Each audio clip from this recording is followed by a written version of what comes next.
जय जगन्नाथ बंधुगण। आसंता 29 तारिख दिन पवित्र ज्येष्ठ पूर्णिमा अर्थात महाप्रभु श्री जगन्नाथंकर स्नान यात्रा। एही दिन प्रभु 108 गरा सुभाषित जल में गाधोइबा पर प्रबल ज्वर में पीड़ित हुअन्ति एवं दीर्घ 15 दिन जाए भक्तों को दर्शन दियंती नहीं। किंतु आपण जानिछन्ति कि काहेकि जगतर नाथ को ज्वर हुए, यह पछर रहस्य कौन? आउ सबुठारु बड़ कथा हेउची चलित वर्ष श्रीमंदिर भली आपण आपणक घरे थिबा जगन्नाथ को केमिति स्नान कराइबे, केउ सामग्री दरकार एवं केउ भूल जमारू भी करिवे नाही। आजिर एही वीडियो रे आमे स्नान यात्रार रहस्य सहित घरोई पूजार संपूर्ण गुप्त विधि विषय जानिबा। ताहले दर्शक बंधु वीडियोटी की शेष जाए निश्चय देखंतु, कारण शेष रे मु एमिति एक औषधीय चमत्कारी भोग विषय कहबी जहाँ श्रीजी को ज्वर समय लगी होता है, जहाँकि समस्त को जना न थाए। ताले बंधुगण, संसार नाथ हेउछन्ति महाप्रभु श्री जगन्नाथ। से केवल भगवान नुहंती आज्ञा, बरम जड़े जीवंत देवता जी मनीषक भली सबु लीला करिथांती। ज्येष्ठ पूर्णिमा दिन सुना कूअरु आसीथिबा 108 गरा सुभाषित जल में स्नान करिबा परे प्रभु को प्रबल ज्वर होता है। ज्वर जोगु महाप्रभु श्रीमंदिर रत्न सिंहासन छाड़ी अणसर घर बा गुप्त कोठरी को चली जाइथांती। एही समय प्रभुଙ୍କ मानवीय लीलार देवदुर्लभ दर्शन पाई लक्ष लक्ष भक्त आतुर होइथांती।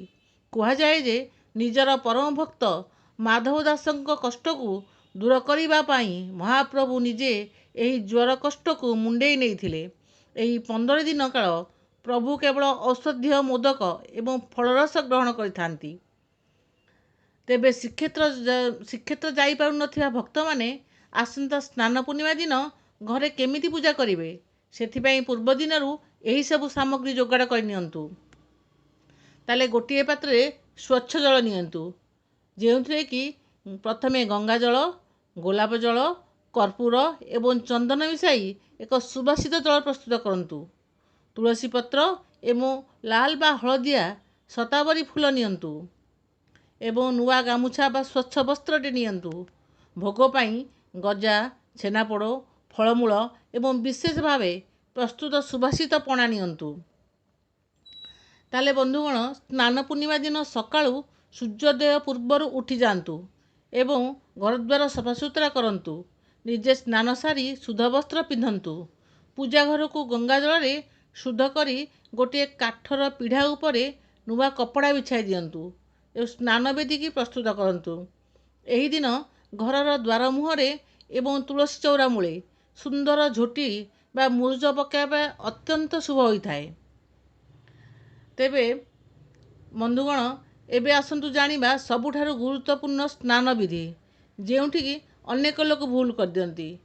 ताहले जदि धातु मूर्ति थिबे आपण घरे पितल किंबा तंबार जगन्नाथ बा अन्य देवादेवी मध्य अछंती, तांकु आसन रे विजे कराई छोट शंख साहाय्य से सुभाषित जल में स्नान करांतु एवं मने मने ओम नमो भगवते वासुदेवाय जप करंतु, किंबा ओम नमो भगवते जगन्नाथाय नमः, किंबा जय श्री जगन्नाथ, जय श्री जगन्नाथ, जय श्री जगन्नाथ यह जप करंतु।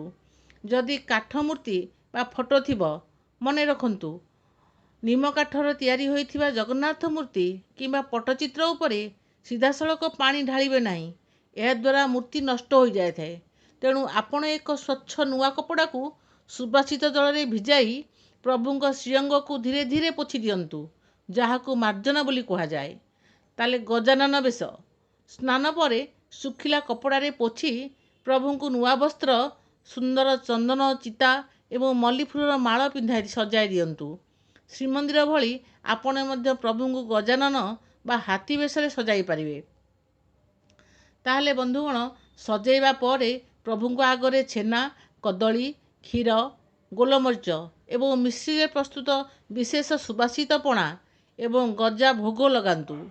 भोगरे तुलसी पत्र निश्चय देवे, कारण बिना तुलसी रे प्रभु श्री जगन्नाथ केबे भी संतुष्ट हुअन्ति नाही। एहा परे घंट और शंख बजाई प्रभुंकर आरती करंतु। ଏକ ବିଶେଷ କଥା ମନେ ରଖନ୍ତୁ।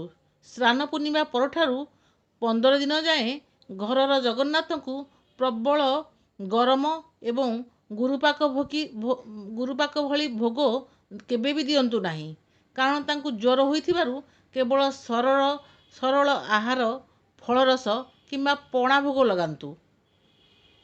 ବନ୍ଧୁଗଣ, ଏହି ସରଳ ଓ ଶାସ୍ତ୍ରସମ୍ମତ ବିଧିରେ ଆସନ୍ତା ସ୍ନାନ ପୂର୍ଣ୍ଣିମାରେ ନିଜ ଘରେ ପ୍ରଭୁଙ୍କୁ ସେବା କରନ୍ତୁ ଏବଂ କୃପା ଲାଭ କରନ୍ତୁ। ଆଶା କରୁଛି ଏହି ସୂଚନା ଆପଣଙ୍କୁ ଭଲ ଲାଗିଥିବ। ଯଦି ଭିଡ଼ିଓଟି ପସନ୍ଦ ଆସିଛି ତେବେ ଏହାକୁ ଲାଇକ୍ ଏବଂ ଆପଣଙ୍କ ସାଙ୍ଗସାଥୀଙ୍କ ସହ ସେୟାର ନିଶ୍ଚୟ କରନ୍ତୁ। ଏମିତି ଆହୁରି ସୁନ୍ଦର ଭିଡ଼ିଓ ପାଇଁ ଆମ ଚ୍ୟାନେଲକୁ ଏବେ ହିଁ ସବସ୍କ୍ରାଇବ୍ କରନ୍ତୁ। କମେଣ୍ଟ ବକ୍ସରେ ସମସ୍ତେ ଲେଖନ୍ତୁ ଜୟ ଶ୍ରୀ ଜଗନ୍ନାଥ। ପୁଣି ଦେଖା ହେବ ଆଜ୍ଞା ଏକ ନୂଆ ଭିଡ଼ିଓରେ। ରହୁଛି, ଜୟ ଶ୍ରୀ ଜଗନ୍ନାଥ। ପ୍ରଭୁ ଜଗନ୍ନାଥ ସମସ୍ତଙ୍କର ମଙ୍ଗଳ କରନ୍ତୁ, ଏ ସମାଜର ମଙ୍ଗଳ କରନ୍ତୁ।